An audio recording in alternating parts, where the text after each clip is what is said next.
Buenas tardes, compañeros. Yo me llamo Alberto y soy alcohólico. Me da gusto estar aquí con mis compañeros del grupo Transmítelo, porque tengo muchos amigos, yo por acá, por el barrio de La Morelos, por el barrio de Tepito, por la Valle Gómez, por la Emilio Carranza, por todas estas colonias tengo yo muchos amigos. Yo anduve por todos lados, cuando anduve fuera de mi casa, pues cualquier rumbo era bueno. Y también me sabía yo portar bien en los terrenos macizos en donde mis amigos la llevaban efectiva. Yo nací en La Merced y yo vivía a lo silvestre, rebelde, cábula, dicharachero, alburero, bien desmadroso. Desde chamaco era bien desmadroso. Antes de ser alcohólico yo ya era ingobernable.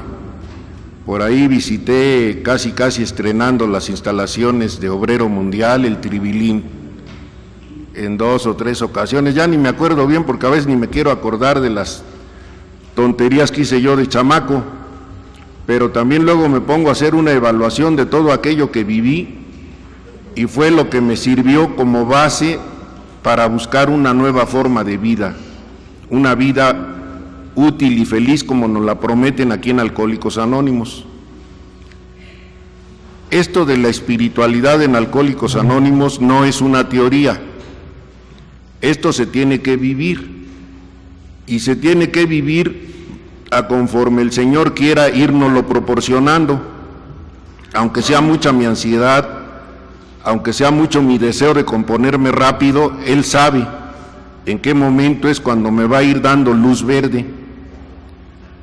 Si después del dolor, del sufrimiento, de aquella soledad espantosa y de aquel descontrol y de aquella situación de sentirse como en un callejón sin salida, pensar que nadie lo quería a uno, que nadie lo entendía, que nadie lo comprendía, que para qué habría nacido, toda esa incertidumbre, si los demás sentirán igual que yo, si los demás pensarán igual que yo, si los demás sufrirán igual que yo, porque cuando uno anda chamaco y fuera de la casa, aunque no era yo muy maltratado en mi hogar, mi rebeldía pues así me hizo ser. Y después del dolor, se dice aquí que el dolor es la piedra de toque del progreso espiritual. Quien no ha sufrido no logra conocer, no logra discernir la diferencia de lo que es ya estar en un programa de carácter espiritual. Si cuando nosotros decimos que si hay personas que vienen por primera vez, algunos de nuestros compañeros así, en son de broma levantan la mano, es que en realidad se están sintiendo como que vienen por primera vez, como que no han entendido esto, como que no se han dado cuenta de lo que es el desarrollo espiritual, y algunos de mis compañeros pueden prevalecer muchos años dentro de Alcohólicos Anónimos, no natos, sin nacer a una nueva vida. Se tiene que morir a la antigua vida, se tiene que derrotar uno totalmente, y no se derrota uno de la noche a la mañana. El aceptar la impotencia ante el alcohol no es difícil para ninguno de nosotros. Casi la mayoría de los que estamos dentro de Alcohólicos Anónimos tuvimos sinceros deseos, buenas intenciones, hicimos promesas, juramentos, y no podíamos dejar de beber. Al mismo Bill W. le pasó lo mismo, y eran personas de una palabra muy valiosa, y él hasta llegó a jurar con la mano puesta sobre la Biblia y firmando la Biblia, y volvió a beber. Entonces es una enfermedad que se sale del control humano, es una enfermedad que cuando uno ya la acepta, cuando uno se da cuenta de las características sin culpar a nadie y aceptando su propia participación en esta vida, uno empieza a tratar de aprender a escuchar, a tratar de aprender a observar, y empieza uno a sentir. Solamente cuando esto sucede es cuando puede entrar la cordura, porque la literatura nuestra nos lo va marcando paso a paso, y desde un principio nos dice que solamente un acto providencial pudo remover de nosotros la obsesión por la bebida. Y dice un acto providencial porque no se refiere a ningún credo, no se refiere a ninguna religión. Un acto providencial para que usted considere quién es el que proveyó ese acto. Los islamistas podrían pensar que fue Alá, los budistas que fue Buda, los cristianos pues que fue Jesucristo. Y así, dependiendo de los lineamientos religiosos que cada quien tenga, cada quien puede considerar quién fue el que le concedió ese acto providencial. Ya cuando nosotros decimos que solamente la divina providencia, ya estamos casi cristianizando nuestro programa, porque la divina providencia es Dios Padre, Dios Hijo y Dios Espíritu Santo. Y ahí nos decía ya con una apertura total para que se universalizara esto, solamente un acto providencial. Y nos damos cuenta porque se nos quita el deseo de beber, se nos quita la obsesión por beber, con la pura asistencia a las juntas.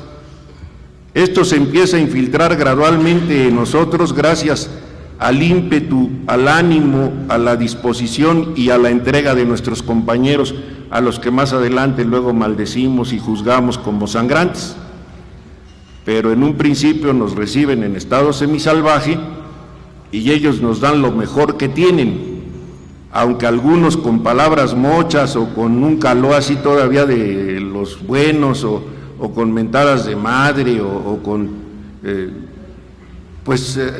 con sentencias, no lo hacen de mala fe y funciona porque lo hacen con amor, tratando de rescatarlo a uno, tratando de que uno se quede. En los diferentes grupos, dependiendo de los barrios en donde se encuentren, es la comunicación que adquieren.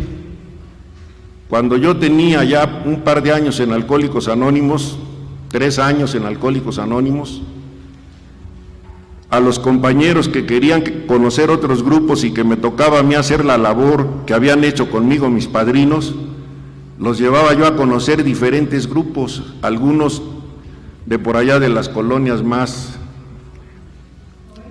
lujosas, otros por acá por nuestro barrio, y los grupos de por acá de nuestro barrio, pues en algunas ocasiones, por ahí en el grupo Cuento Contigo, que después de que se cambió de Puente de Santo Tomás a la Calzada de la Viga, pues había muchos compañeros del ambiente, del cotorreo, del destrampe, y muchas muchachitas ya retiradas del tacón dorado, y eran unas mentadotas de madre bien sabrosas con las que se recibían, y un léxico así, pero florido, así tipo La Merced, tipo mi barrio. Y los compañeros que iban conmigo se quedaban quietecitos, casi ni querían respirar porque les entraba miedo. Y ya luego cuando nos salíamos y que ya nos íbamos platicando, ¿qué te pareció la junta? Ay, padrino, creo que ya se iban a romper la madre. No, carnal, así se comunican. Ellos así se saludan. ¿Viste acaso que alguno de ellos me mentara la madre a mí? No, padrino, pues a ti no. Pues porque no me llevo con ellos, pero yo así me llevaba en el billar. Era un desmadre, era un cábula, un dicharachero, alburero, rata de billar. Entonces es la manera de cómo nos comunicamos, pero cuando uno tiene deseos de superación, yo he compartido con ustedes que desde chamaco, como a los 16 años, ya me gustaba leer mucho la revista Selecciones del Roger Diggers, porque traía artículos muy importantes para mí, de acuerdo a lo que yo pensaba en ese tiempo. Traía un artículo de mi personaje favorito y a veces hablaba de países encumbrados, países de primer mundo, y a veces hablaba de personas y sus trayectorias, cómo habían llegado a ser grandes líderes empresariales. Y también había otro artículo de enriquezca su vocabulario, y yo, nacido en La Merced, comunicándome casi siempre con albures, con caló, con destrampe, yo no quería seguir siendo como era, no porque fuera yo apretado, porque me sintiera más que los demás, sino porque no me convenía. En el billar, cuando llegaba la tira, en aquel tiempo los del servicio secreto, nos preguntaban a los chamacos que estábamos ahí jugando, a ver las baisas, yo me hacía el oxiso. Ladrón del trabuco, yo me hacía el oxiso. No, pues no sé qué es eso, señor. Usted hágase para allá.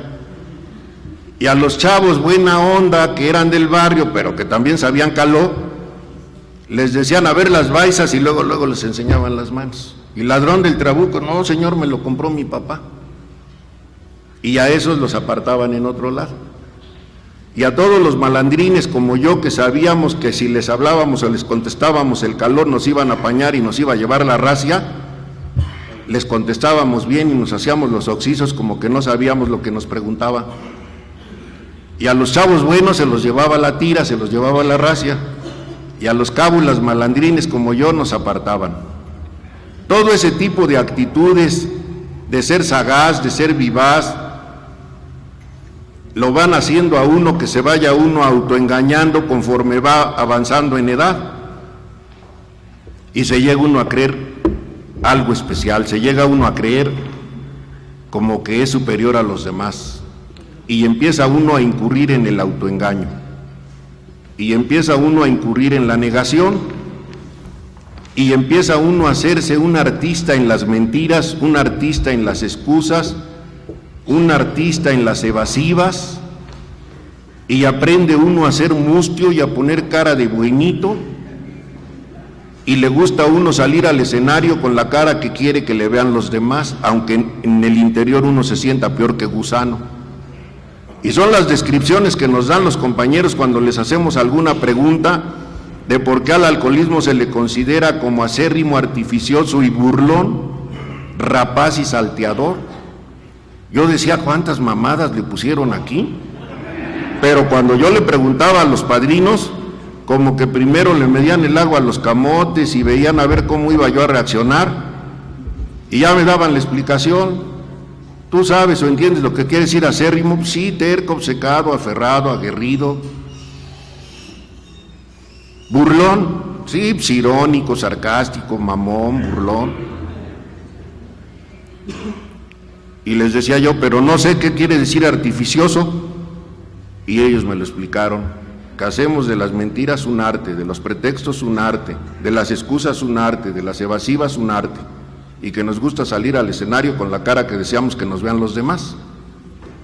¿Cuántos de nuestros compañeros hablan de servicio, hablan de amor al prójimo y hasta hacen su cabecita de lado y se sienten buenitos y se elevan, pero sí caen en el autoengaño? Ellos creen sinceramente en esa actuación que ya están siendo buenitos, que ya están bien, que están avanzando en el programa. Y por eso se nos aclara, la espiritualidad no es una teoría, no se finge, no se hace teatro de ella. La espiritualidad se tiene que vivir, y se tiene que vivir conforme te la vaya presentando el Señor. Ya aceptaste que eres alcohólico, ya te diste cuenta que ese acto providencial te ha dado la oportunidad de ya tener semanas, quizás meses o algunos años, y no te ha llegado la obsesión. Ya te diste cuenta, si es que eres asiduo a tu grupo y asistes con regularidad a las sesiones, que ya aprendiste a escuchar, ya aprendiste a observar y ya empezaste a sentir. Ya no eres indolente. Y ahora que ya empezaste a sentir, ya te empezaste a dar cuenta de tu realidad. Ya resquebrajaste el autoengaño, ya resquebrajaste la negación.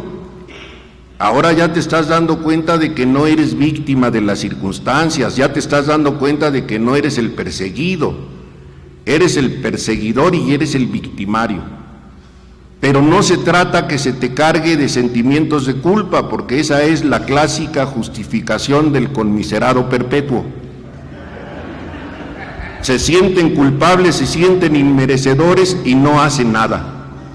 Deciden no hacer nada porque piensan que ni le van a pedir nada a Dios porque no lo merecen.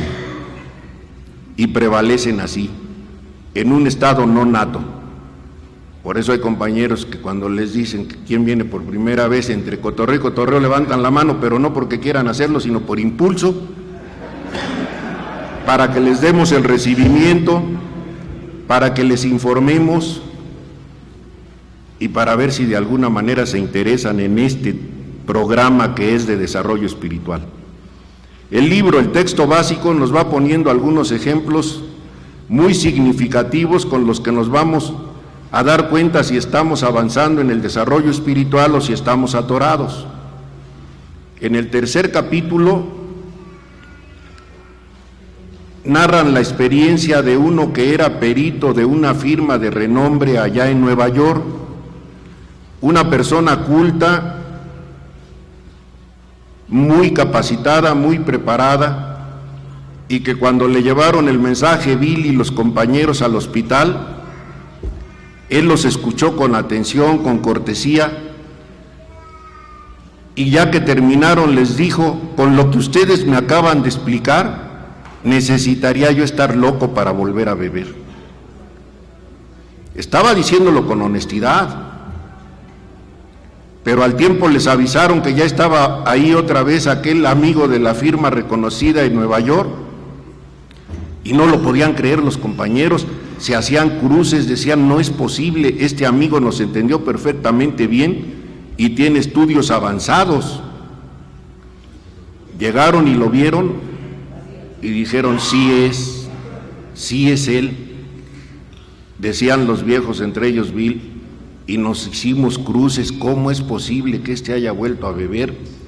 Y de pronto el más viejo, me imagino que fue Bill, dice: ya caigo, es que descuidó su desarrollo espiritual.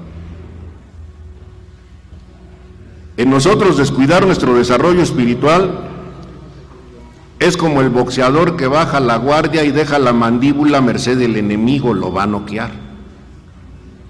Si nosotros nos damos cuenta que con la pura asistencia a las juntas es una garantía de que un poder superior nos va a devolver el sano juicio, va en partes.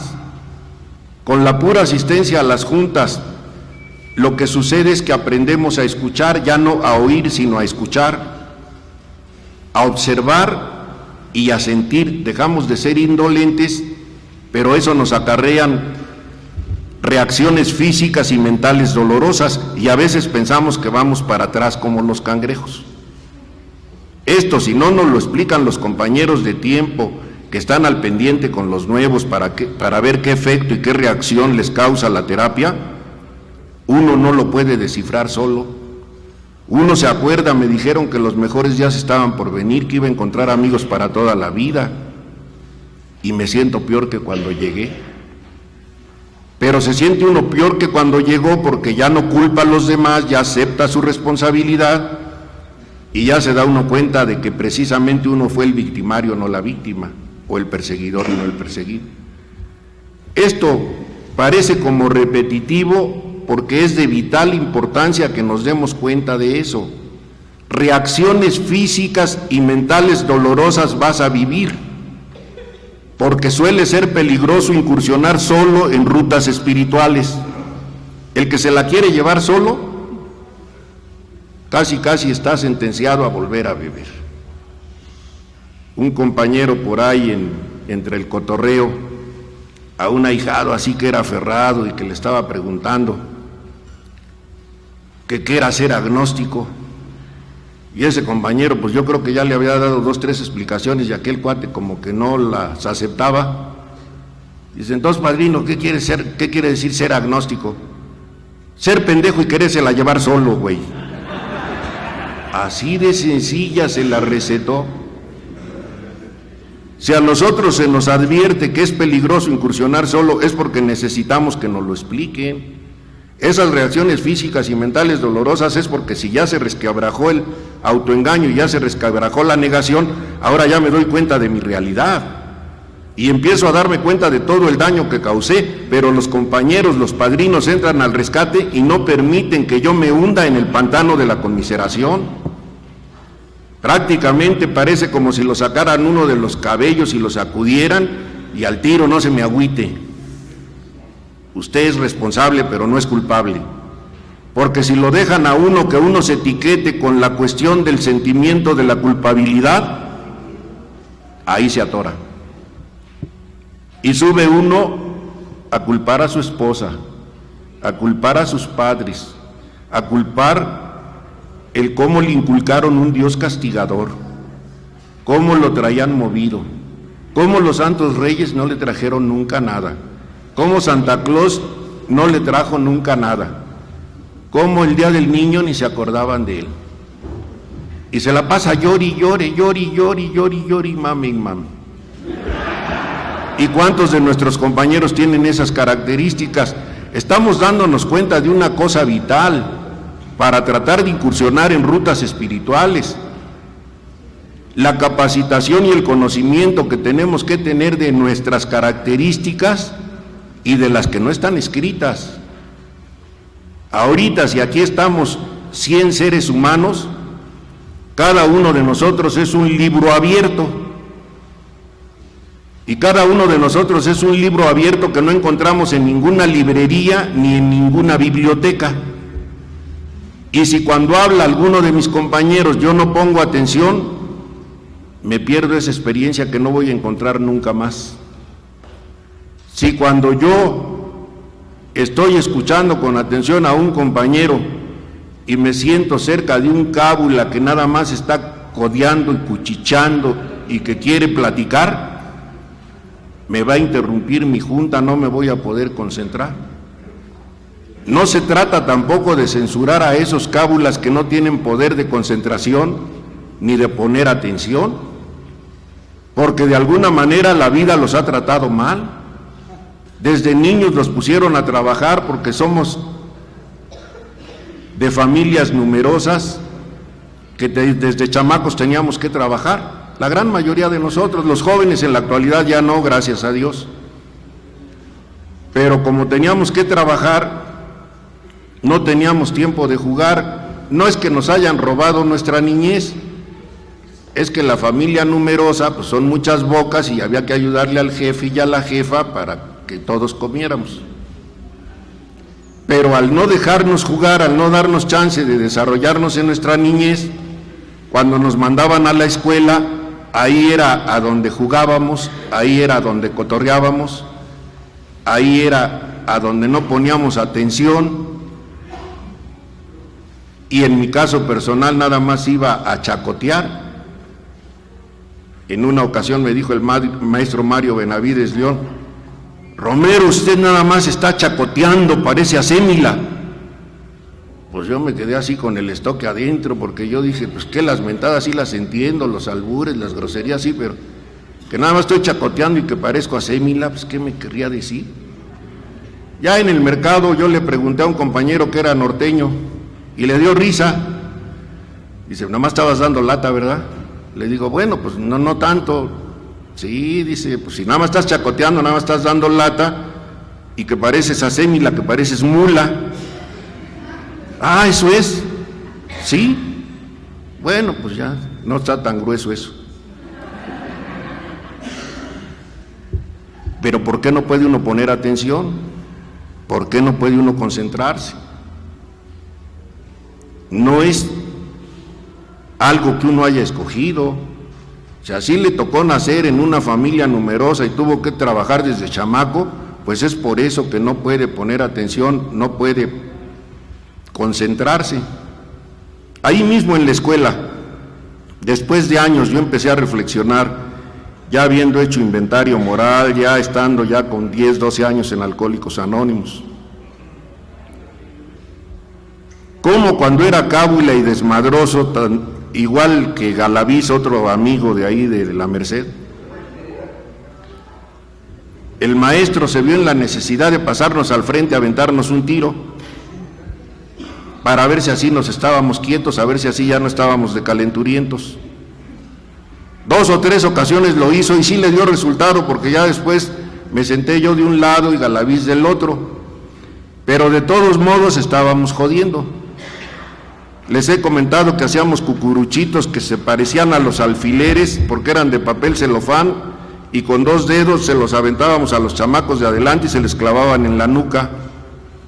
El maestro, cuando estaba haciendo las operaciones, como que sentía algún movimiento y decía, ¿qué pasó? Nada, maestro, pues puro chavo machín.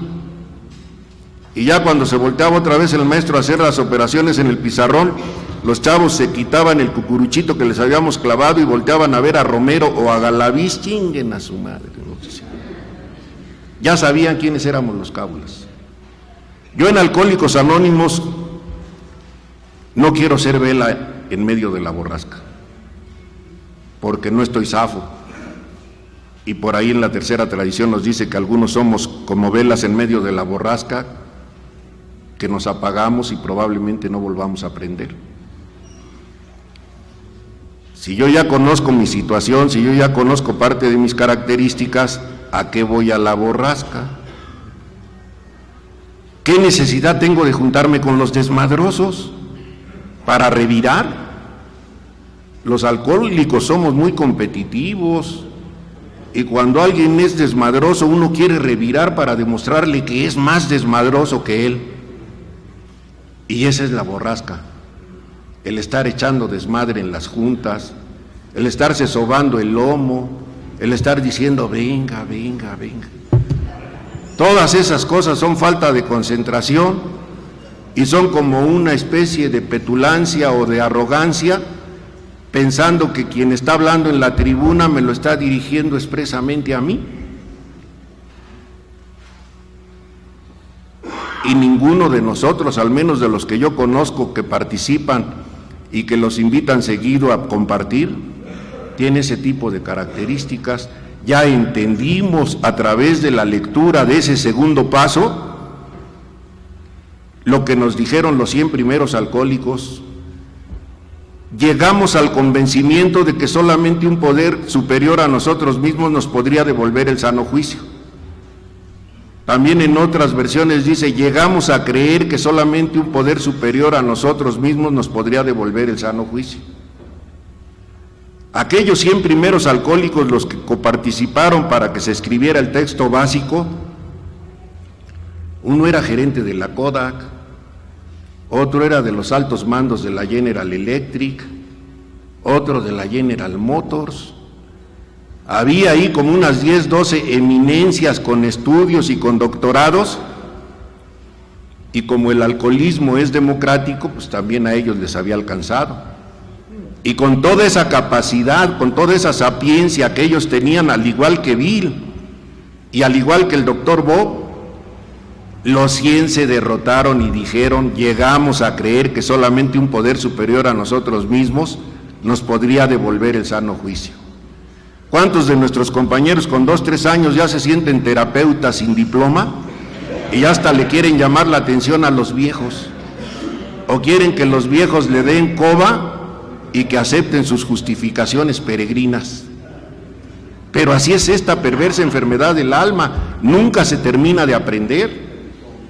El mismo Bill W. en el 169 de Tal como lo ve Bill, nos dice, y hasta que me di cuenta de que era el alumno de Alcohólicos Anónimos y no el maestro que me creía, porque a fuerza de ser honestos estamos en el kindergarten de la espiritualidad. Se habla de las borracheras secas por las que atravesaba Bill W. y se habla así como sarcásticamente, como justificando las de uno y pensando que si él era el campeón de las borracheras secas, pues con más razón uno. Pero sus borracheras secas no eran de remordimientos y de sentimientos de culpa y de haber dejado, probablemente de haber dejado cosas inconclusas, sí, pero eran de tratar de esmerarse para escribir el diseño de un programa que fuera eficaz para todos nosotros. Y lo decía, crecen las familias, crecen los problemas. Él ya traía esas características porque desde que se le murió su novia Bert, él cayó en una depresión prolongada y hasta que conoció a Lois, Lois lo sacó del atolladero. Y Lois era 5 años mayor que él. También aquí en esto nosotros, si analizamos, nos damos cuenta de que siempre necesitamos de una persona un poquito mayor que nosotros para que nos oriente. Pero si es que deseamos que nos orienten. Pero aquí en el programa hay muchos jóvenes que llegan a los 19, 20 años y que sostienen el esfuerzo en lo individual, y a muchos betabeles como Johnson los pueden orientar. Yo aprendo de los jóvenes. Yo pongo mucha atención cuando hablan los jóvenes porque hablan la terminología actual, el caló moderno, y me ayudan y a su tiempo me ayudaron para poderme comunicar con mis hijos. Ahora ya mis hijos, uno tiene 44, otro 43 y mi hija 38, ya va a cumplir 39. Ya no hay problema con ellos, ya se estableció una comunicación acorde a lo que ellos aceptan. Y para esto también hubo necesidad de apadrinarme con la compañera Aurora Rubio, porque ella se había divorciado, se había quedado con sus hijos y ella los sacó adelante. Y la mujer tiene mejor tacto para la educación de los hijos y para sostener la comunicación con los hijos. Y una de las primeras cosas que ella me indicó, me dice: mira, Alberto, ganas la discusión, pierdes la comunicación. Grábatelo en tu cabecita. Ganas la discusión, pierdes la comunicación. Ya no se te ocurra decirles a tus hijos, y te lo digo porque yo ya viví la experiencia, para que no te vaya a pasar lo que me pasó a mí, porque es como si les estuvieras diciendo que tú eres bien efectivo y ellos son bien pendejos. Tú sí lo trascendiste, tú sí la libraste y ellos no. Déjalos que vivan su experiencia. Cuando recurran a ti, ya estarás, como dice el cuarto paso, los padrinos entran al rescate, ya les comentarás algo de lo que a ti te aconteció sin ninguna exageración, porque así nos dice la literatura. Si el ahijado, al estarte platicando algo, ves que se le anuda la garganta o que se le traba la lengua, el padrino entra al rescate, le comenta algo de lo que a él le sucedió sin exageración. No tienes por qué decirle que fuiste rata de billar, padrote fracasado y un desmadre. Nada más dile que cuando te saliste de tu casa estabas en la prepa 2 y te convertiste porro. Es la edad en la que él está viviendo. ¿Para qué se la adornas tanto? Y sé breve. ¿Qué necesidad hay de que le digas que te quedabas en los coches abandonados? No hay ninguna necesidad. Ponte a su nivel.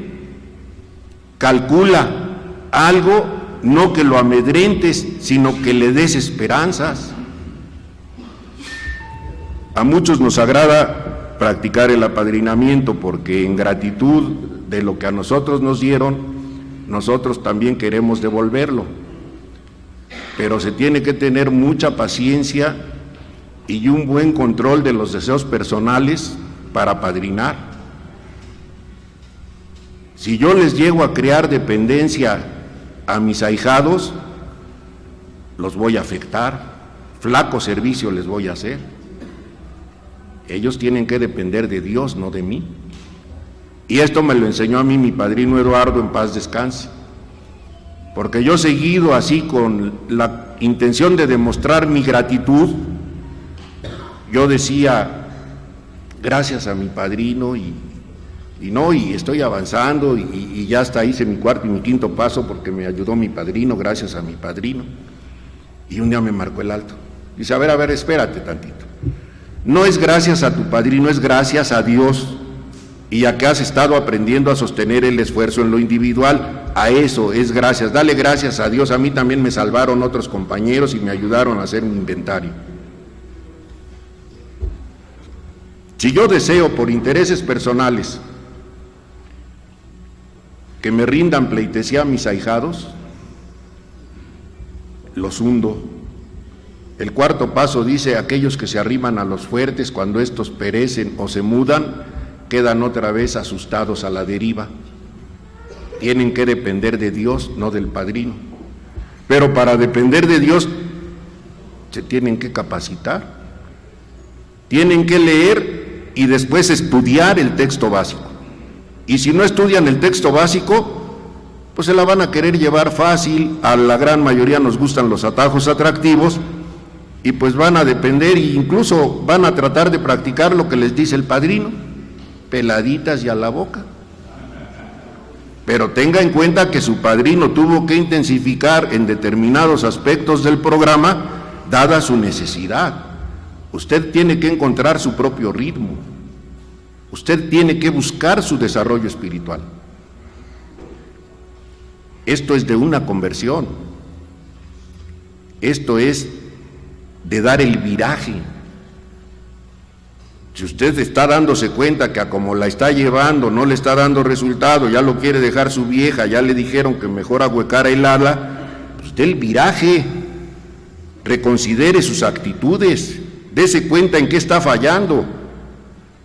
Y muchas veces no nada más es el viraje, tiene que haber un giro de 180 grados.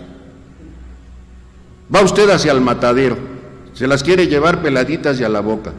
Usted está contento y conforme con lo que le dijo su padrino, el huevón. Aquí no hay jefes, aquí lo prohibido es prohibir. Tómalo con calma. Puedes hacer lo que quieras, nomás no bebas. Fueron juicios y actitudes equivocados y relaciones defectuosas las que acarrearon mi alcoholismo o la drogadicción. Daños más profundos traigo en mi interior. La literatura no miente. ¿Cómo me la voy a llevar con calma? ¿Cómo nada más voy a dejar de beber? Se trata de un cambio de juicios y actitudes. Se trata de una nueva forma de pensar que no es fácil. No va usted a poder renunciar de la noche a la mañana a sus hábitos, a sus costumbres, a sus tradiciones de barrio. ¿Ya se dio cuenta de que el alcoholismo es mucho más poderoso que usted? Y que usted solo no puede con él y que necesita de la ayuda de Dios y de otro ser humano que lo guíe y le dé consejos. Consejos, grábeselo, ya no diga sugerencias. Es que este es un programa sugerido. No, señor, así lo interpretaron los que lo confeccionaron. Porque le están diciendo a usted, si usted quiere lo que nosotros tenemos, se le sugiere que practique estos pasos. Si usted quiere lo que nosotros tenemos, si no, haga lo que se le antoje. Y si usted piensa que usted tiene un mejor método, practíquelo, y si tiene éxito, vamos a ser los primeros en quitarnos el sombrero ante usted. Así de fácil. No se trata ni de amedrentar a nadie, ni de presionar a nadie. Simple y llanamente, usted quiere lo que nosotros tenemos, se sugiere que conozca estos pasos y los practique. Ahora, sí lo quiero. Bueno, pues renuncia a la idea de vivir solo con sus tribulaciones, empiece a confiar en otro ser humano y establezca con él diálogos abiertos, y así se va a dar cuenta lo que es dar y recibir. No lo hace, no echa a andar la fe que obra. Fe es confianza, no desafío, y usted se la quiere seguir llevando solo y de eso va a comer. Es que yo me apadrino con Bill, yo me apadrino con Bob. ¿Y qué te han dicho? Si realmente te apadrinas con ellos, ponte a leer toda la literatura y a estudiarla para ver qué es lo que te dicen que hagas. Ya cuando ellos te digan lo que debes de hacer, si tú lo haces, te va a ir bien. Si tú consultas a alguien que vaya delante de ti, te va a allanar el camino, te va a evitar vicisitudes. Y si tú le ruegas a quien tiene el poder, ya que nosotros no lo anulamos a nosotros mismos porque afectamos las facultades volitivas, si recurres al que tiene el poder, él te va a dar la oportunidad de lograr lo que quieres en base a lo positivo y en base a lo constructivo. Si quieres seguir de desmadroso, de cábula, de dicharachero, de alburero y de tranza, él te va a dar chance también de que lo hagas, porque aún así te ama. Síguele. Pero si tú en el 5º capítulo te das cuenta de cuando se te hace ver de que si no has alcanzado tus metas anheladas, todos deseamos ser positivos. Todos llega el momento en que estamos cansados de haber sido desmadrosos, cábulas y hojaldras. Pero si tú no has alcanzado tus metas anheladas y algunos compañeros dicen que te vas a ir a beber, esa puede ser una verdad a medias, pero si tú lo sigues haciendo sin importarte a quién dañes, es seguro que te vas a ir a beber. No es sentencia, así nos lo ha mostrado la experiencia. Pero no te preocupes. Interésate en los problemas de los demás, desensimízate, sal de ti mismo y interésate en los problemas de los demás. No hay mejor antídoto para conservarse sobrio que trabajar con otros. nos da la explicación de lo que tenemos que hacer. Si decimos no somos santos ni pretendemos serlo y nos quedamos así con la frase mocha, dice no somos santos ni pretendemos serlo si no ponemos todo lo que esté de nuestra parte. No somos santos ni pretendemos serlo ni vamos a quedar tan blancos como la nieve si no ponemos todo lo que esté de nuestra parte. Entonces se busca ser o no ser. Pues si quieres la conversión, si quieres alcanzar gradualmente, como lo dice Bill, que él tuvo un despertar espiritual de súbito, pero que cada uno de nosotros lo va a alcanzar a través de la práctica de los 12 pasos y de que esto se va a ir infiltrando gradualmente en nosotros. Y Dios nos va a devolver el sano juicio bajo algunas condiciones.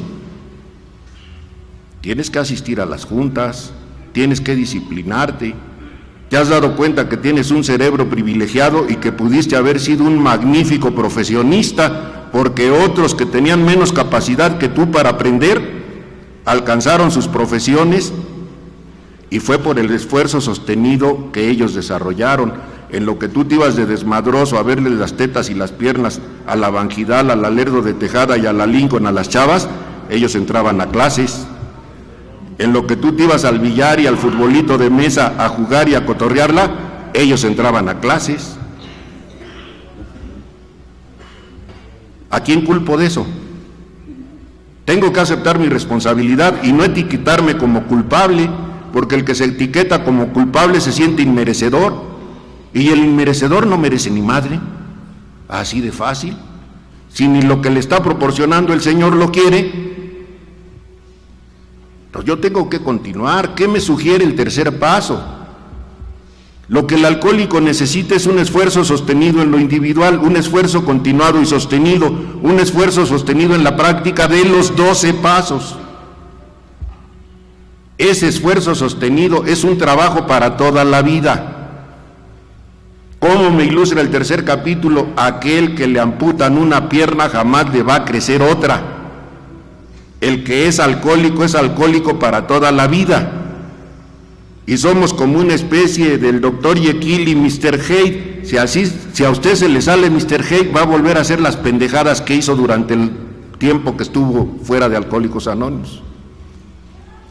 Vuélvale a prestar oídos a aquel que le dice que lo prohibido es prohibir. Aquel que le dice que te la puedes llevar así, despacito, pampianito, que puedes hacer lo que quieras, nomás no bebas. Al rato que te pongan tus maletas en la puerta y que ya tu familia se dé cuenta que ya estás afianzado y ya estás consciente de que no debes de beber, te van a ver con cierto grado de respeto, pero entre ellos mismos se van a decir, mi papá yo creo que ya no va a beber, mamá, ya tiene sus 6 años en Alcohólicos Anónimos, ya entendió, ya no va a beber. ¿Y cómo ven? No, pues ya es tiempo de tocarle las golondrinas. ¿Sabes qué? Que ya aquí los muchachos y yo nos vamos a hacer cargo de todo, así es de que pues ya te hicimos tus maletas y llégale. Pero si ya me estaba portando bien, no has cambiado, sigues igual de disoluto, sigues igual de desmadroso, sigues igual de macana, de cuentachiles.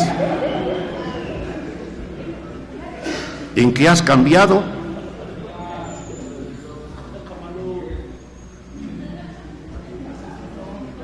Cualquiera de nosotros puede cambiar. Si hubiera un auténtico desmadre en el barrio y el Señor me ha dado la oportunidad de cambiar, ¿por qué no a todos y cada uno de nosotros nos la va a dar? La literatura es clara. Ya leyó usted los capítulos 3 y 4. Ya escuchó usted la experiencia de sus compañeros en el grupo y de algunos otros grupos a donde lo han llevado a compartir. Y su experiencia propia. Esto nos hace llegar a 3 pertinentes conclusiones. Aceptar mi condición de alcohólico, que probablemente ningún ser humano me pueda ayudar con mi condición de alcohólico, y que Dios me ayudará si se lo pido, Dios me ayudará si lo busco. Usted solo no puede con el alcohol, usted solo no puede con sus instintos descoyuntados. Hicimos de los instintos que nos dotó el Señor un campo de batalla. se nos descoyuntaron. En mi caso personal se descoyuntó el instinto sexual desde chamaco a los 12 años y medio. En otros casos pues se descoyunta el instinto material y se vuelven avaros, macanas y dinero y más dinero, y hacen del dinero su Dios y no vienen a las juntas, prefieren estar trabajando horas extras.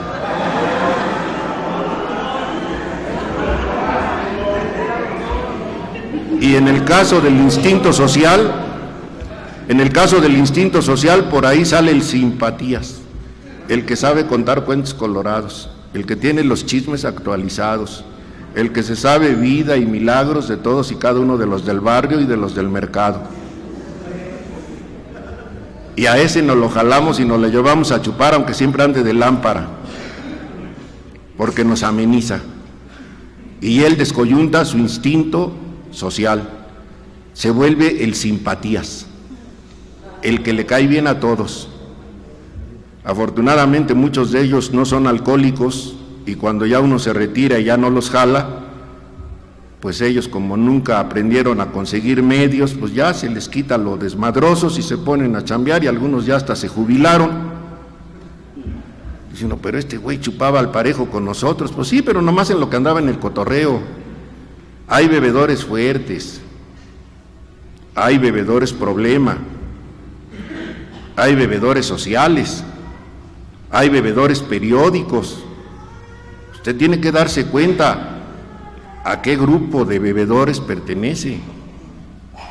Le ponemos aquí la pesadilla de Bob para que usted se dé cuenta de que él fue considerado como el garganta patentada, pero él terminó sus estudios, le costó trabajo, en alguna ocasión lo tuvieron que internar en un sanatorio, en otra ocasión se lo llevaron a la casa para tratar de arreglarlo, pero regresó y continuó con su esfuerzo y se tituló de médico, cumplió con su proceso de internista y después salió y se especializó en proctología y abrió su consultorio en 1912 y lo cerró en 1948 porque Ann Ripley ya se había quedado ciega y él iba a ser su lazarillo. Ese hombre se hizo alcohólico por el uso y el abuso. Y tú, Alberto, te hiciste alcohólico por desmadroso desde chamaco. Es diferente. Y dice Bill, algunos nos precipitan demasiado jóvenes, como lo precipitaron a él, y cuando tenía 9 años se fue Gilman, su padre, y a su mamá le daban seguido enfermedades que tenía que estar por allá cerca de la playa, y luego ya cuando se compuso un poquito también se le ocurrió desarrollar una carrera profesional y se fue a Boston a estudiar medicina y se tituló y se casó con un doctor. A Bill lo dejaron a merced de su abuelo, y su abuelo, pues ya un hombre de 60 años, no se le hacía fácil educar a un niño de 9. Le obsequió un libro a donde se decía que solamente los niños nacidos en Australia podían hacer un boomerang, y este chamaco se aferró a hacer un boomerang 6 meses consecutivos. Cualquier niño normal a los 8, 15, 20 días, un mes hubiera abandonado la idea, pero él se aferró y hasta que le trozó un pedazo a la cabecera de su cama y hizo el boomerang, y luego lo acompañó su abuelo a un cementerio a lanzar el boomerang. Salió el boomerang disparado y regresó zumbando, silbando, y se agachó el abuelo y se estrelló en una tumba y se hizo añicos. Y cuando se paró el abuelo le dice: eres el primer niño que fuera de Australia logra hacer un boomerang, mi campeón, y lo levantaba. Eres mi campeón, eres el número 1. A muchos de nosotros cuando hacíamos travesuras nos decía el jefe: chacho de mis culpas, sáquese a chingar a su madre por allá, pendejo, bueno para nada, cabrón. Fíjense qué diferencia decirle a un hijo que es un campeón, que es el número 1, o decirle que es un pendejo bueno para nada. Y esa es la cultura que nosotros tenemos, y decirles así a nuestros hijos. Yo afortunadamente ya ahora de bisabuelo, el otro día en una comida mi nietecita de 1 año que tiene creo que 1 año 7 meses, volteó el vaso y me lo echó encima y nadie le dijo nada, absolutamente nada. Se levantó el vaso, se limpió, tranquilo. Desde esa edad llega uno a traumar a los hijos. Ya te dije que te estés quieta, o sea, nuestra cultura, también parte de nuestra cultura es lacerante. Bill W. decía que aquellos a los que se les precipita niños y se les obliga a hacer actividades de personas mayores, pues no se les permite su niñez y van a la escuela a cotorrearla, van a la escuela a dar lata y no desarrollan capacidad de atención, capacidad de concentración. Cuando usted analice todas esas cosas va a dejar de culparse y va a dejar de cuestionar al Señor si tiene usted derecho o no, si se siente merecedor o inmerecedor. Lo he comentado con ustedes que en la escuela los mismos maestros a los aplicados los quieren mucho porque no les causa ningún problema y todos son de 10, rara la vez sacan un 9. A los de la fila de en medio que éramos hijos de provincianos, pues también ahí nos toleraban porque veían que íbamos con pues limpiecitos y peinaditos y aseado el calzado y que nuestros padres se esmeraban para que uno estudiara. Lo latoso no se nos quitaba y por eso nos castigaban los maestros. Pero los de la tercera fila, la fila de los burros, qué doloroso ha de ser acordarse de la escuela y máxime si uno estuvo en la fila de los burros. ¿Qué pasa en nuestros grupos? También hay compañeros somnolientos, giotosos, llenos de mezquinos, desnutridos, débiles y somnolientos, y a veces se duermen en las juntas.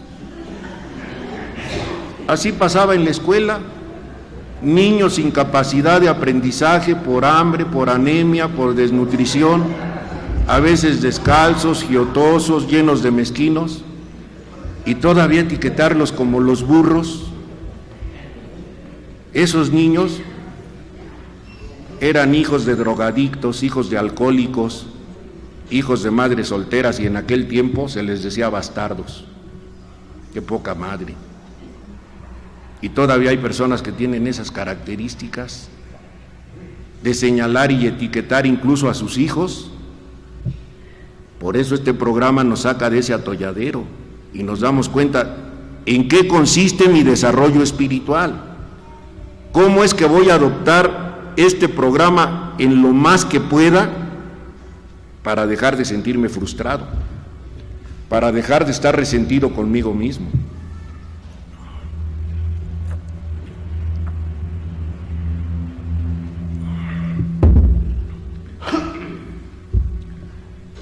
El resentimiento es el agresor número 1. Es el que a más alcohólicos manda a beber.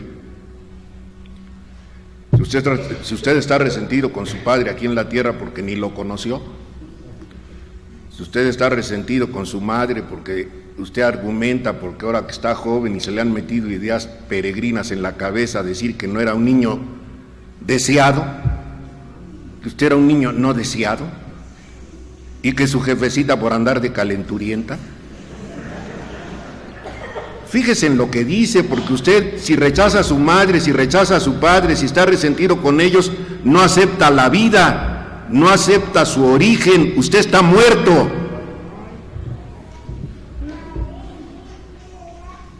O se quitan los resentimientos o los resentimientos lo matan. Sus padres no escogieron también nacer en la situación tan precaria en la que se vieron, no escogieron nacer en un rancho, no escogieron nacer en un pueblo pequeño. Les tocó así, como dice Cristina Pacheco. Cuando uno empieza a comprender, cuando uno empieza a entender la oración de San Francisco, con una situación de humildad y de derrota. Señor, permíteme comprender aunque no sea comprendido, porque si yo sigo pretendiendo ser comprendido me va a llevar la chingada y voy a seguir resentido con el mundo. Permíteme consolar aunque yo no sea consolado, para entretenerme en algo positivo y para que yo vaya acumulando algo de efluvios espirituales. El programa nos da todo. Por eso el 5º capítulo dice: puede ser una verdad a medias si usted hace algo al respecto. Intereses en los problemas de los demás, trabaje con los demás. No hay mejor antídoto para prevalecer sobrio que trabajar con los demás. Consolar sin ser consolado. Compañeros dicen: es que no se puede dar lo que no se tiene. Hay miles de argumentos para evadir las responsabilidades.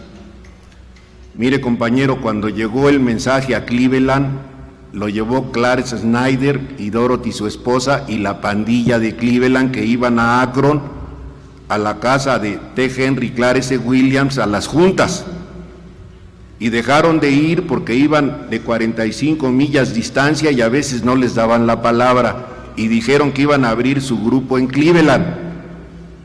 El doctor Bob, que sabía cómo animar a que los borrachos no renunciaran a sus empresas, les dijo: no puedes hacer eso, Clarence, no debes de hacer eso, no seas malagradecido, Clarence. Pero en realidad le estaba diciendo: échale ganas, éntrale, sí puedes. Los alcohólicos somos contreras. Se inició el programa en Cleveland y acababa de salir el texto básico en 1939, en marzo de 1939. Y con el texto básico recibían a los nuevos. Con el 2º capítulo hay una solución, con el 3er capítulo algo más sobre alcoholismo, y con el 5º capítulo es muy raro ver fracasar a alguien que se entrega con honestidad a este programa. Y en 2 años tenían 30 grupos en Cleveland, y Bill le decía a Bob: mira lo que ha hecho la pandilla, lo que nosotros no pudimos realizar en 4 años, ellos en 2, mira cómo están. Se llegó a pensar que en Cleveland habían nacido Alcohólicos Anónimos. Hay cosas que la literatura nos va ilustrando, pero a mí lo que me interesa es mi desarrollo espiritual. ¿Por qué me tengo que enterar de todas esas cosas? Para no desistir, porque me estoy capacitando, porque me estoy preparando, me estoy interesando en el programa que me está salvando la vida, y eso me ha ayudado a ser servicial. Y cuando eres servicial, te tienes que dar cuenta lo que dice el capítulo 6. Vamos a estar sostenidos sobre nuestros propios pies, no nos arrastramos ante nadie. Lo tienes que hacer con dignidad. Si no te capacitas vas a seguir frustrado. Si no te capacitas va a continuar en tu cabezota el autorreproche: otra cosa pudiste haber sido, pendejo.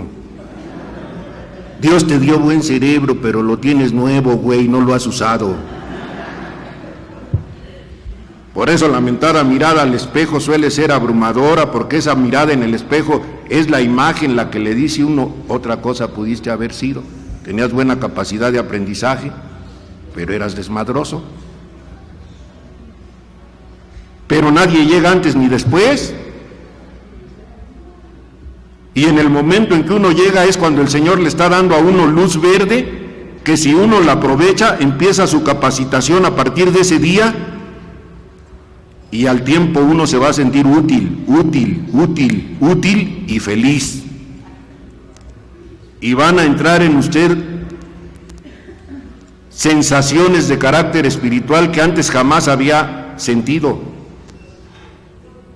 Y ya está usted consciente que es súbdito del imperio de los instintos. Y ya está usted consciente en lo que dice el 4º paso, de que el que es súbdito del imperio de los instintos jamás tendrá tranquilidad. Usted se hizo a sí mismo súbdito del imperio de los instintos. Usted se hizo adicto a los placeres deformados. Usted, por su egoísmo, no se dio cuenta porque no lo hizo deliberadamente, pero se convirtió en impotente para establecer una relación equitativa con otro ser humano? ¿No está usted capacitado? ¿Es usted un inadaptado social? Por eso se tiene que hacer del paso 1 al paso 5 para que se libere usted de esos fantasmas atormentadores del ayer, y lo tiene que hacer como se lo sugiere el programa, para que ante Dios, ante otro ser humano y ante usted mismo narre la historia completa de su vida o la naturaleza exacta de sus faltas. No es en el grupo. En el grupo los buenos padrinos lo frenan a uno. Cuando uno empieza a hablar mal de su vieja, los padrinos en corto lo llaman: habla de ti, no hables de tu mujer, aquí ya hasta la promoviste.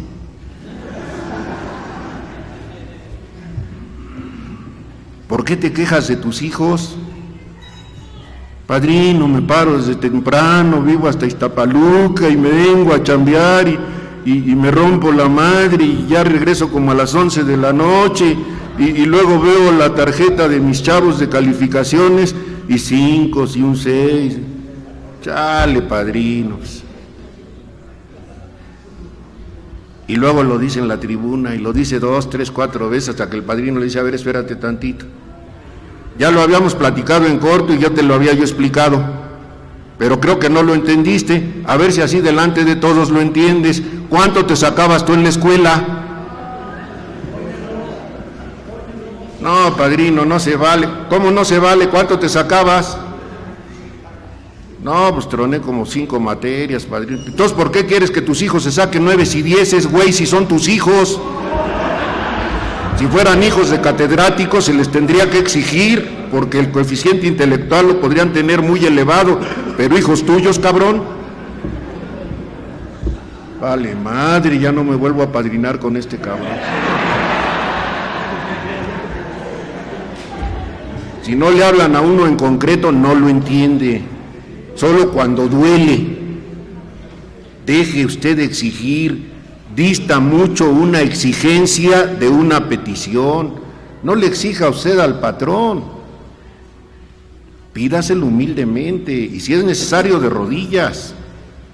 Aunque Bill tuvo que quitarle el de rodillas porque los ateos lo vapulearon. Bill había confeccionado el paso 7 cuando estaba escribiendo el texto básico y humildemente y de rodillas le suplicamos a Dios que nos ayude con nuestros defectos de carácter. Llegaron los ateos y, no, oye, vas a espantar a la clientela. Fíjense, esos cabrones veían a los alcohólicos como clientela.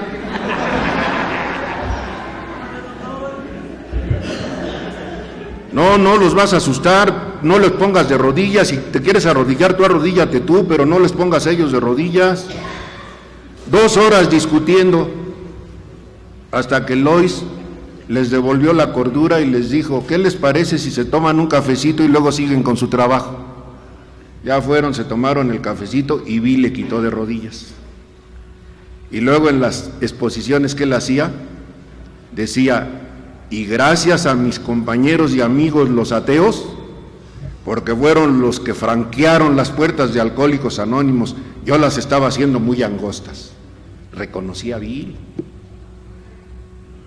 Fritz, hijo de un ministro religioso, quería que el libro fuera puramente religioso y los ateos que fuera puramente psicológico.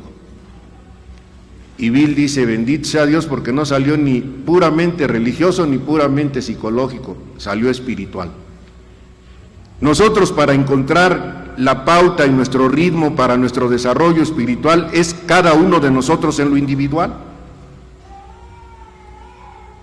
¿Acaso va usted a hospitales a pasar el mensaje?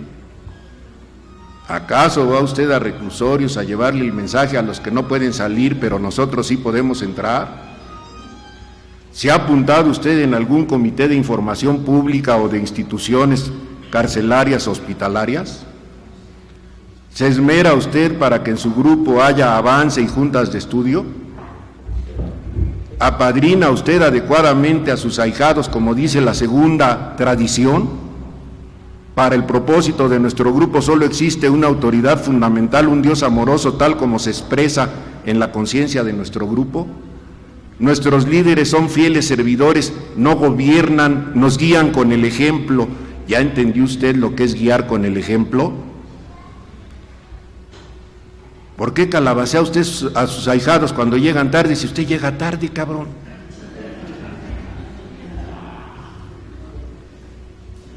¿Por qué cuando entran se pone usted de mamón? ¿Qué lo nombraron checador de tiempo? ¿Qué, cabrón? Vienen espoleados por la prisa y el pinche metro viene pare y llegan y todas los caga usted. Los va a ahuyentar. Pero es que la literatura dice, tenga cuidado, no agarre a la literatura como arma. Si somos demasiado drásticos, la letra puede aplastar el espíritu. No le mate el espíritu. Hágase un lado, déjelo que participe. Hágase un lado, déjelo que coordine. Chale, padrino, si ese güey no coordina ni sus ideas y usted sí, pendejo.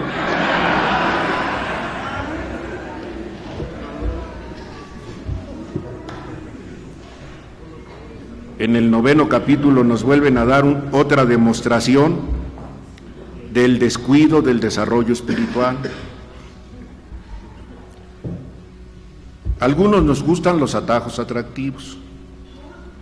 Yo he tenido muchos compañeros y en los grupos fuertes, en los grupos de aquí del barrio, que les han gustado mucho los atajos atractivos y se han vuelto leedores de la Biblia. Algunos ya se sienten exégetas, ya se sienten intérpretes privilegiados de la Biblia. Otros se arriman a la religión y ya se sienten recuperados, ya se sienten bien, piensan que ya no van a hacer travesuras. Se les olvidó que el que hace de sí mismo un campo de batalla de sus instintos jamás tendrá tranquilidad, se les olvidó. Y algunos de ellos vuelven a beber. Otros se dedican a trabajar tiempo extra y se matan como burros sin mecate por los remordimientos que tienen de que lo que se gastaron bien podía servirles para un mejor hogar o para una mejor educación de sus hijos. Piensan positivo, pero se ponen a trabajar tiempo extra y olvidan su grupo y no les alcanza lo que juntan para sus siguientes borracheras. Descuidan su desarrollo espiritual. Y otros, los fanáticos como Johnson, nos dedicamos en cuerpo y alma a Alcohólicos Anónimos y los padrinos nos ven y entran al rescate y en ocasiones también uno lo llega a comprender. Tenemos que trabajar, tenemos que ser responsables. No puedo dedicarme de tiempo completo a Alcohólicos Anónimos porque tengo que llevar el sustento a mi hogar. La cruz de la sobriedad, que yo creía que la habían hecho los centroamericanos, fueron estudios y cálculos que hicieron los de Akron en los estudios que tenían con el doctor Bo. Tiene usted que equilibrar su trabajo, su familia, su diversión y Alcohólicos Anónimos, y la tradición es clara. Después de lo que tenemos que hacer en los pasos, cuando ya incursionamos en las tradiciones, cuando ya dejamos de ser inadaptados sociales y ya empezamos a ver la viga en el ojo propio y no la paja en el ojo ajeno, ahí en el inicio de las tradiciones dice, ¿y quiere decir con esto que la agrupación va a absorber a sus miembros? Contestaremos con un rotundo no. La agrupación no absorbe a sus miembros. Hay líderes fustinados que se sienten heraldos del servicio y dejan a su familia, dejan a sus trabajos y al rato se van a la quiebra y luego se andan quejando de que por andar en el servicio, por andar alimentando tu ego, porque hay un manual de servicios que nos habla de cuáles son los procedimientos y hay 12 conceptos para el servicio mundial que nos dice el porqué de los procedimientos. Si tú te excedes, si te quieres parar el cuello, si quieres figurar, si quieres andar en de todas, te va a costar tu hogar. Pero tú te dejaste absorber, no la agrupación te absorbió. Nos traiciona el ego. Cuando anda uno fallo en lo espiritual, cuando uno ya tiene confeccionado su cuarto paso por escrito y se le dice a uno, tienes que elegir a una persona discreta en la que tú confíes para contarle la historia completa de tu vida o la naturaleza exacta de tus fallas.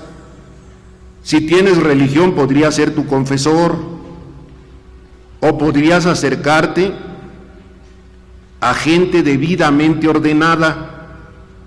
La gente debidamente ordenada puede ser un ministro religioso, un rabino o un sacerdote, personas que ya estudiaron 20, 25, 30 años de debilidades humanas, de psicología, de antropología, historia, de teología.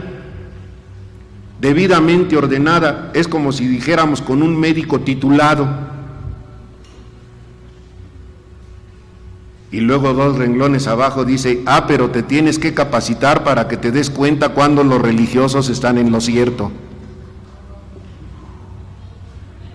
Olvídate de culpar a los demás. Es que mi padrino me dijo, es que me mentó la madre y me alejé para que se le quitara y el que se rompió la madre chupando fui yo. ¿Y a tu padrino ya se le quitó lo hojaldra? No, sigue igual el güey.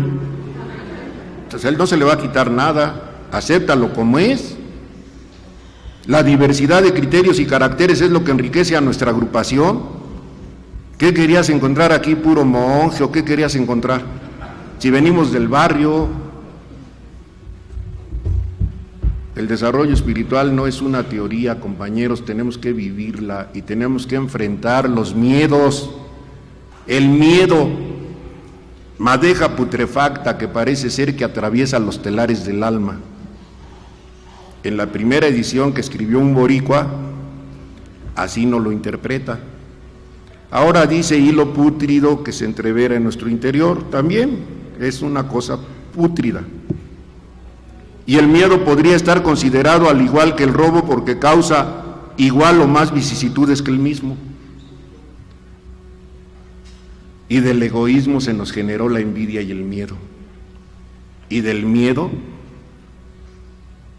y el camuflajeaje y los prejuicios, si me abro y subo a la tribuna primero que los demás, van a creer que soy un pendejo.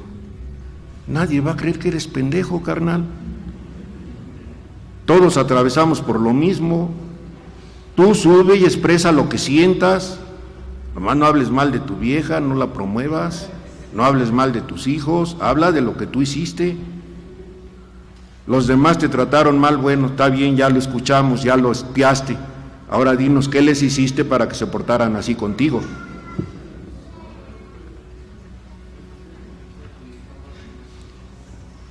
La asistencia a las juntas es una garantía de que un poder superior nos va a devolver el sano juicio, pero nos lo devuelve hasta el paso 10. Cuando ya a través de haber sostenido el esfuerzo, nosotros concluyendo nuestro quinto paso, nada más nos dan 13 renglones en el texto básico para que podamos observar el paso 6 y el paso 7. Y cuando en el paso 6 concluye un poco y nos sugiere que hagamos una oración, Señor, te entrego todo lo que tengo, lo bueno y lo malo, y espero que me ayudes para ser un buen servidor tuyo. Amén. Dice, y ya habrá dado su séptimo paso. ¿Por qué los pone tan breves el texto básico? Porque tenemos que continuar con nuestro inventario. El inventario no termina en el quinto paso. Tenemos que hacer la lista de todas aquellas personas a las que dañamos. Tenemos que disponernos, y para poder alcanzar la disposición se requiere de resquebrajar totalmente el autoengaño y la negación. Haciendo esa lista de todas las personas a las que dañamos, suplicándole al Señor encarecidamente que nos ayude con nuestros defectos y que vamos a espiar lo nuestro, no lo de los demás, reparando daños hasta donde se nos permita de acuerdo al programa espiritual, sin que al hacerlo dañemos a ellos mismos o a terceros. Si uno no se apadrina, no entiende eso. Si uno no se apadrina y es precipitado, le va a decir a su familia que le digan lo que no le parece de él, y si está débil espiritualmente se puede ir a beber. Si uno se espera y se da cuenta el por qué está hasta el 9º lugar el capítulo de a la familia después, muchos compañeros despistados le dicen al nuevo, después de que salga de aquí, güey. Pero si ya lo estás mandando sobreterapiado, ¿cómo después de que salga de aquí? Dile, siéntate, vamos a tomarnos un café, vamos a platicar de tus dudas.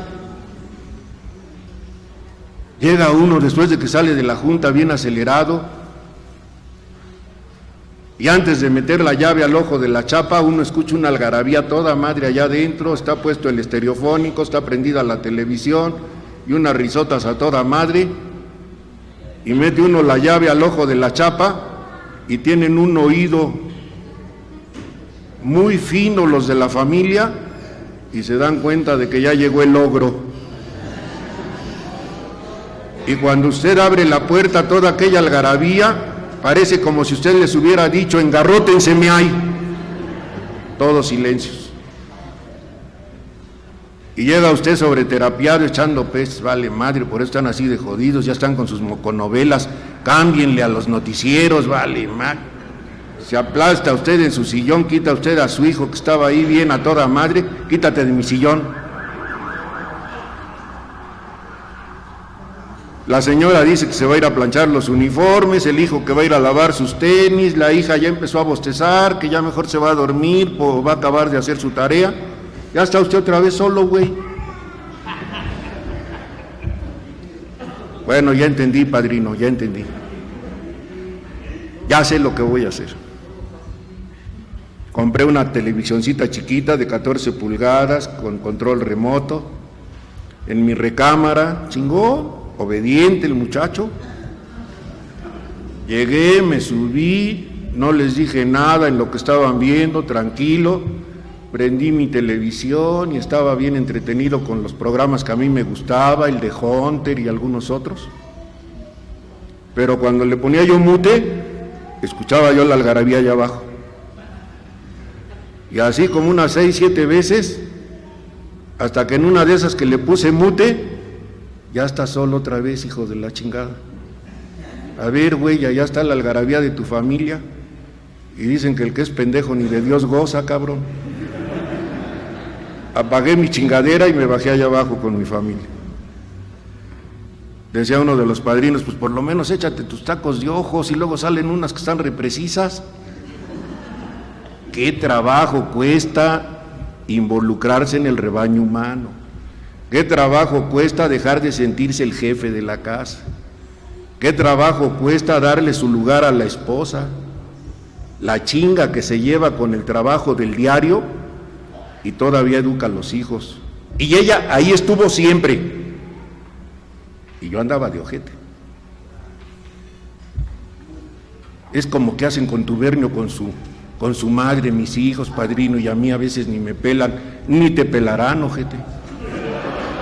Por eso está hasta el 9º capítulo. Cuando te des cuenta, después de que hagas tu paso 8 y tu paso 9, de que somos como el huracán, que arrancamos el césped de los efectos con todo y raíz, y que dejamos eso como un páramo, hasta que te des cuenta de eso, vas a entenderlos, menos no los vas a entender. Y aunque sientas que en algunas cosas tienes la razón, no te la dan, y hacen fuerza común con su mamá, porque ella ahí estuvo. Yo, por la gracia de Dios, acabo de cumplir 45 años de casado. Antier, en mi aniversario, le dice un compañero en la tribuna, Bertita, usted es toda una heroína. 35 años aguantó a Albert. Y ella reviró inmediatamente por impulso, dice 45, no 35. Pues 45 años tenemos de casados. Yo les he comentado que cuando yo cumplí 18 años en Alcohólicos Anónimos, iba yo ahí viendo cómo estaban demoliendo el Hotel del Prado. Mira, vieja, aquí fueron las asambleas en las que yo estuve, en la 14 y en la 15. Vieja, 18 años de sobriedad. Te di 9 de infierno, lo reconozco, no creas que te estoy cotorreando. Mi vieja está chaparrita. Pero ya 18, vieja, al 2 por 1 ya estamos a mano. Y me volteó a ver, ya cuando me volteó a ver dije yo, ya valió madre. ¿No? Dice, no, tenía 6 años en ahí, eras peor que cuando bebías. Es que se creen buenitos, que ya están esperanzados a que los reciban con fanfarrias y con porras. Nuestro briago, ra, ra, ra. No, güey.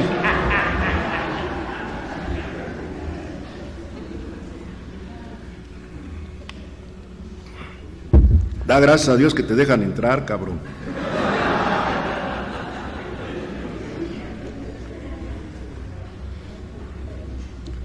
El sentirse contento en el hogar, el llegar y observar que se llega a un lugar seguro. Cuando yo tenía por ahí de 15 años en A, llegaba en la noche después del servicio, ya entraba yo ya 11:30, 12 de la noche, ya estaban todos dormidos. Y entrando, le decía yo, buenas noches, casa. Una bendición que un cabrón que vivió 8 o 9 años en hoteles, que en algunas ocasiones se quedó en vecindades ya abandonadonas, o en el billar, que por la gracia de Dios tengo un hogar. Una auténtica bendición. Cuando cualquiera de nosotros quiera sentirse un poco deprimido o alguna vicisitud lo lleve hacia una ligera tristeza que pudiera convertirse en una depresión, inmediatamente agarre un papel y un lápiz y póngase a apuntar todas las bendiciones de las que lo ha colmado Dios, para que levante la cara y le dé gracias al Señor en vez de estarse lamentando de algo que no le salió a su gusto. Tengo compañeros enfermos de enfermedades terminales, ya en el grupo Viajeros, pues ya se nos han adelantado como 8. Tengo un cuñado también que estuvo con nosotros así desde chamaco, desde que terminó la secundaria, se fue allá a vivir a la casa y lo operaron de cáncer en la espina hace como 10 años, se alivianó un poco, luego un tumor de cáncer en la tapa del cráneo y lo acaban de operar de cáncer en los ganglios y está bien adolorido, bien abatido por las quimioterapias y por las radiaciones. Tengo amigos míos a los que yo quiero mucho, ahijados, que también han enfrentado esas contingencias y están de pie, dignos y agradecidos con el Señor, gracias a este desarrollo espiritual, que ustedes nos dan la oportunidad, con la fe y la confianza que nos tienen, de venir a compartir nuestras experiencias.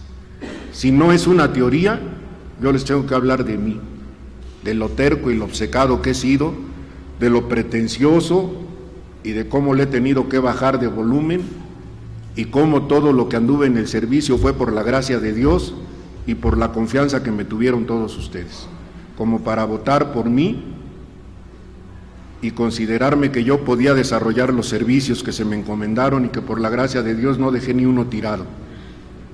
Me corrieron por no ser monedita de oro, me tenían que correr. Era pues, clásico alcohólico insidioso, quería yo que nos apegáramos a los 12 conceptos para el servicio mundial hace 25 años, ahorita apenas los estamos arañando. Esto es cuando Dios diga, no cuando uno quiera. Yo les agradezco de todo corazón el que me hayan invitado a compartir. Yo los quiero mucho a todos mis compañeros de los barrios. Por eso les mencionaba yo a las colonias aquí, Tepito, la Morelos, también la Buenos Aires, la Obrera. Yo me siento como pez en el agua con mi flota. Yo no soy flor de invernadero. Yo no ando allá con los de alto pedorraje, esos se sienten como diferentes a nosotros. Yo soy del montón. Felices 24 horas a todos.